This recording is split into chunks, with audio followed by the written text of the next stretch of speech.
أعوذ بالله من الشيطان الرجيم بسم الله الرحمن الرحيم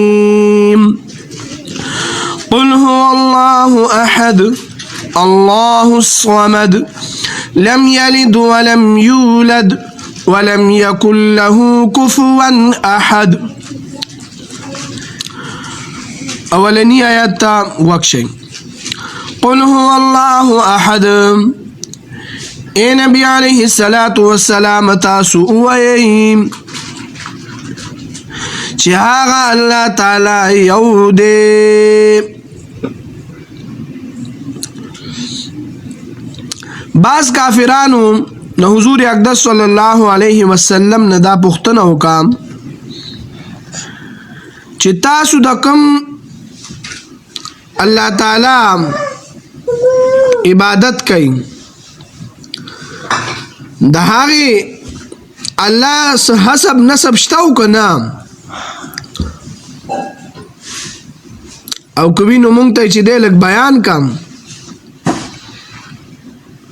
نو د دې په جواب کې چې دا صورت نازل شو. د دې په جواب کې دا صورت نازل شو. دا د قران کریم د لفظ احدن ترجمه ده. دا احد چې دی چې صرف احدن وې نو دا د دې لفظ چې دی پوره معنی نه ظاهري.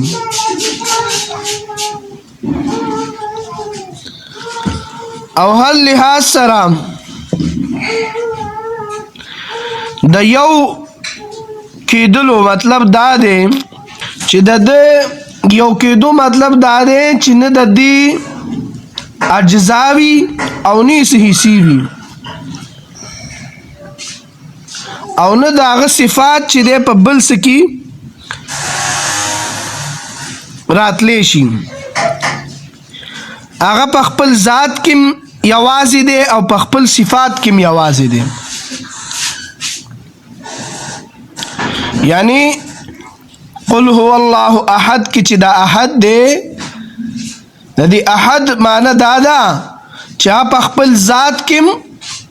یوازې دی او په خپل صفات کې یوازې دی.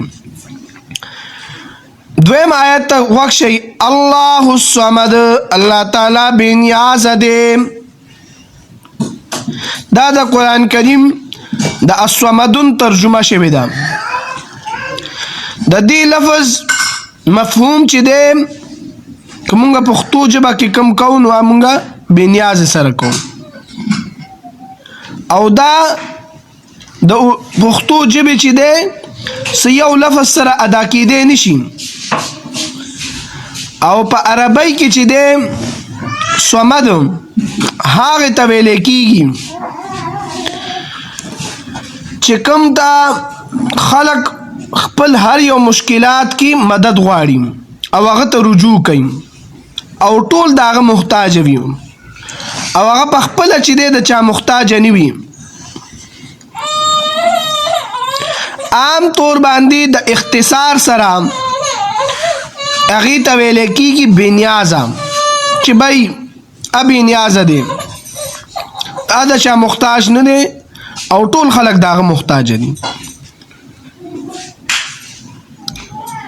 خو لیکن دا صرف د دې چې دی یو پهلو ظاهري چې هغه د چا محتاج نه دی. خدا دین نه ظاهريږي چې داغه ټول محتاج دي. صمد دغه دا دی چې هغه ته خلق چې دی ټول خپل مشکلات کې مدد هغه نه غواړي او هغه طرف ته رجوع کوي او هغه د چا محتاج نه دی او ټول خلق داغه محتاج دي. لم یلد ولم یولد نه هغه نه چې دی څوک پیدا شوي دي او نه هغه د چا نه پیدا شوی دی. لکه لم یلد نه هغه نه څوک پیدا شوي ولم یولد او نه هغه د چا نه پیدا شوی دی. دا د هغه خلقو تردید کې دا آیت راغلی دی چې کوم وایي چې فرشتي د الله تعالی لونه دي او بچی دي یا حضرت عیسی او حضرت عزیر علیهم السلام ته د الله تعالی بچی وای نو د هغه خلکو تردید شو دی آیت کې چې ځکه چې د الله تعالی څوک بچی نشته دی کې ویلي چې نه هغه د چانه پیدا دی او نه هغه نه څوک پیدا دی ولم یکن له کفوا احد او نه څوک دغه همسر دی څوک برابرۍ والی نشته دی یعنی یو قسم داسې نشته چې د هغه پس معامله کې چې دی هغه سره برابرۍ وکړي په دې صورت کې دا څلور مختصر آیات چې کوم دي په دې کې د الله تعالی د توحید د انتهایی جامع انداز سره چې دی دا بیان کړی شو په پہلی آیت کې چې دی د هغه خلکو تردید شو چې کوم وایي چې د یو خدای نه زیات نور خدایان مشته دي هغه یو الله نه ګڼي هغه وایي نور خدایان مشته دي په دویم آیت کې د هغه خلکو تردید شو چې څوک خو الله تعالی مني خو هغه وایي چې یاره مشکل کشا نور خلک جوړی دی شي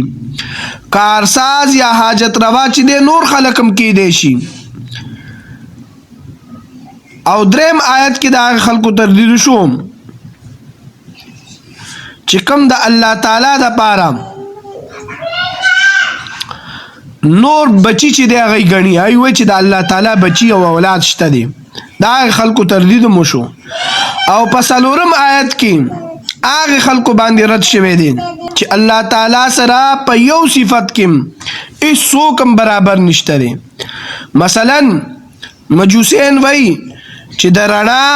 چې کوم خالق دی هغه بیل دی او د تیاری چې کوم خالق دی هغه بیل دی او چې کوم نیک کارونه دي د هغې خدای بیل دی او خراب کارونه چې کوم دي د هغې خدای بیل دی د دې وجې نه چې دی مختصر صورت کې چې دی د ټول د دې شرک تمام صورتونو چې دی دا ختم کړل باطل کړل چې دا بالکل باطل دي او په دې صورت کې صرف توحید ثابت کو چې الله تعالی وحده لا شریک دی ځکه دې صورت ته سوره اخلاص ویل کېږي او په یو صحیح حدیث کې دای د قران کریم درېمه حصہ هم ګرځولې ده لکه چې دا صورت څوک درې ځلو وایي نو هغه وګڼئ چې هغه ټول قرآن مجید چې دی وویلي په قرآن کریم کې درې عقیدې بنیادی طور باندې ذکر شوي توحید رسالت او آخرت او په دې صورت کې د توحید د عقیدې پورا وضاحت شو او د دې صورت د تلاوت هم په احادیث کې چې ډېر زیات فضائل راغلي دي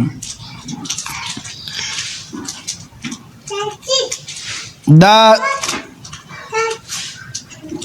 سم مختصر غونډه کې چې د سوره اخلاص تفسیر او ډېر اوږده بنوزو ځکه چې تاسو به یادولم